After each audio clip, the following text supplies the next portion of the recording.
बिस्मिल्लाहिर्रहमानिर्रहीम। अस्सलाम वालेकुम। स्क्रीन बोलती है सईद अब्बास आपसे मुखातिब हूँ। पहले तो माज़रत कि 29 जुलाई की फ़ोरकास्ट अपलोड नहीं कर सका। दरअसल मुझे आउट ऑफ सिटी जाना पड़ गया था और आप जानते ही हैं कि मेरी फ़ोरकास्ट का असल माखिज़ जो है वो ट्रेड स्क्रीन होती है।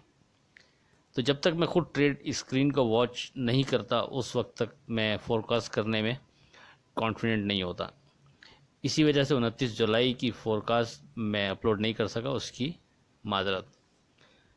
12, 27 और 28 तारीख को व्हाट्सएप पर 40,800 के रेजिस्टेंस लेवल का जिक्र किया था और मार्केट ने जो हाई बनाया वो 40,623 का बनाया, फिर नीचे आ गई। आपसे व्हाट्सएप पर वाज़े कहा था कि 40,800 के करीब आप न सिर्फ ये कि प्रॉफिट टेकिंग करें तो बेहतर है, बल्कि जो शॉर्ट करके ट्रेड करने का रिस्क लेना चाहे वो ये रिस्क ले सकता है। और 28 जुलाई को आपसे 40,100 पर फोकस रखने को कहा था। वहाँ से बढ़कर मार्केट 40,623 का हाई बनाने के बाद नीचे आई और 40,000 को ब्रेक नहीं किया। आगे क्या लगता है इस पर बात 1 अगस्त की फ़ोरकास्ट में करते हैं। 1 अगस्त की अगर बात करें तो अभी भी सेफ ट्रेड के लिए बेहतर है कि आप 40,000 और 40,100 पर ही फोकस रखें और ऊपर स्टिल 40,800 ही हमारा रेजिस्टेंस लेवल कंसीडर होगा। ख़ास तौर पर 40,800 एज पर क्लोजिंग बेसिस एक अहम रेजिस्टेंस लेवल कंसीडर होगा। आज दिल करता है कि आपसे टीआरजी के मुतालिक बात करूं। 25 मार्च 2022 को आपसे वाज़े कहा था। चैनल की फ़ोरकास्ट को समझने के लिए आप एक दफ़ा इसको दोबारा देख लीजिएगा। इससे आपको अब जो बात की जा रही है उसके वज़न का अंदाज़ा होगा। आपसे वाज़े कहा था कि आप 70 के स्टॉप के साथ टीआरजी में अब ट्रेड शुरू कर दें तो बेहतर है।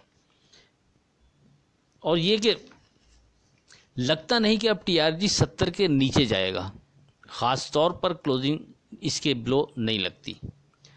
अब 70 के नीचे अगर आप मतलब 70 और 68 का आपसे मैंने जिक्र किया था कि अगर इसके नीचे टीआरजी आपको मिलता है तो ये आपके लिए बोनस हुआ करेगा और आप नफ़ा कमाने के लिए अगर सिर्फ टीआरजी में भी ट्रेड करते रहेंगे इस जगह से, तो लगता नहीं कि आपको कोई नुकसान का अगर देखना पड़े। बहरहाल उस लेवल के बाद से अगर आप इसकी हिस्ट्री निकाल के देखेंगे तो ये 70 रुपये के नीचे या 68 के नीचे फिर दोबारा गया नहीं, जब मैंने आपको रिकमेंड किया था कि अब आप टीआरजी में ट्रेड शुरू कर दें। और उसी वक्त आपसे कहा था कि टीआरजी का जो मुझे भाव लगता है वो 120 से 130 तक जा सकता है टीआरजी इस लेवल से। आपसे ये गुफ्तगू 22 मार्च को की थी। तो अब वो राइट टाइम था और आपको बेहतर मशवरा दिया जिसने उस फोरकास्ट की वर्डिंग को अहमियत दी होगी।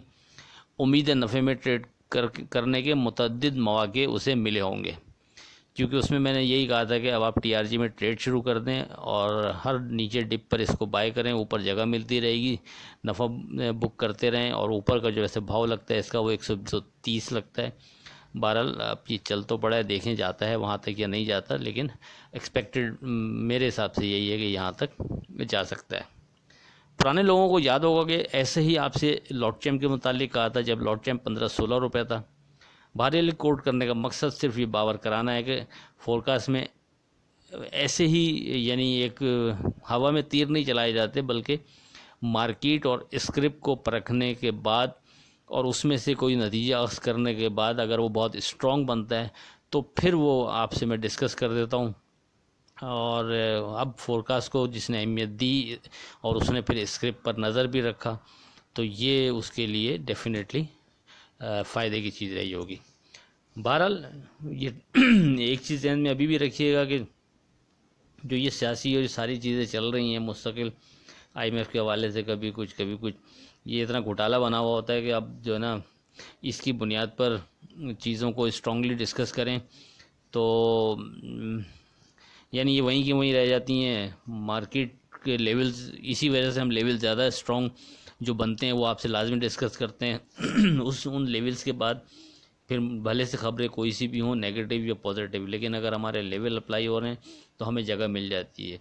बिल्कुल इसी तरह जैसे आपसे पिछले हफ्ते अगर आप देखेंगे चैनल की गुफ्तगू, तो आपसे मुसलसल इसका इजहार करता रहा कि आने वाले हालात अच्छे नहीं हैं, सियासी हवाले, माशी हवाले, ये सारी चीज़ें जो हैं इसका वेट नेगेटिव पड़ता है मार्केट पे। लेकिन जब महसूस हुआ कि नहीं मार्केट यहाँ रुक रही है, उसका मेन रीज़न आपको दो दिए। एक तो ये कि माल लगता है बड़े हाथों में, वो यहाँ इस मार्केट को अब यहाँ रोक रहे हैं और पैनिक सेलिंग यहाँ नहीं आ रही, इट्स मीन के कच्चे घरों में माल नहीं है। दूसरा आपसे कहा कि स्टॉप नीचे का जो सपोर्ट है वो 39,700 39,300 हमारा पहले डिज़ाइन हुआ होता था, मार्केट ने उसी को ऑनर किया और उसी सपोर्ट से मार्केट थोड़ी बेहतरी की तरफ आई।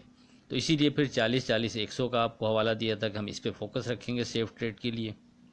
बहरहाल उसके बाद फिर मार्केट ने थोड़ी राइट दी और 623 आई थिंक का हाई बनाया और आपसे 40,800 के स्टॉप अपना रेजिस्टेंस लेवल का फिर जिक्र कर दिया था। हालांकि उस वक्त मार्केट के सामने मैं था नहीं, लेकिन जो मार्केट की अपडेट ले रहा था उस हवाले से थोड़ा ये लेवल आपसे 1-2 दिन पहले भी मैं जिक्र कर चुका था, इसलिए हमने इसी को दोबारा फोकस किया कि ये एक स्ट्रॉन्ग रेजिस्टेंस लेवल कंसीडर किया जाएगा। इस बिना पर हम प्रॉफिट टेकिंग भी कर सकते हैं और हिम्मत है तो शॉर्ट भी कर सकते हैं। बहरहाल वो भी अप्लाई हुआ और वहाँ से फिर 600 के करीब से मार्केट गिर कर 40,000 के करीब आई। अब देखते हैं, लेट्स सी। बहरहाल अब के जो लेवल हम आपसे डिस्कस कर दिए, अभी हम 40,100 पर ही फोकस रखेंगे और सेफ ट्रेड के लिए यही बेहतर है, और ऊपर रेजिस्टेंस लेवल हम स्टिल 40,800 को ही कंसीडर करेंगे। चलें, आखिर में इस दुआ के साथ अल्लाह हाफिज़ से खुदा आपके कारोबार में बरकत अता करे। इलाही आमीन। अल्लाह हाफिज़।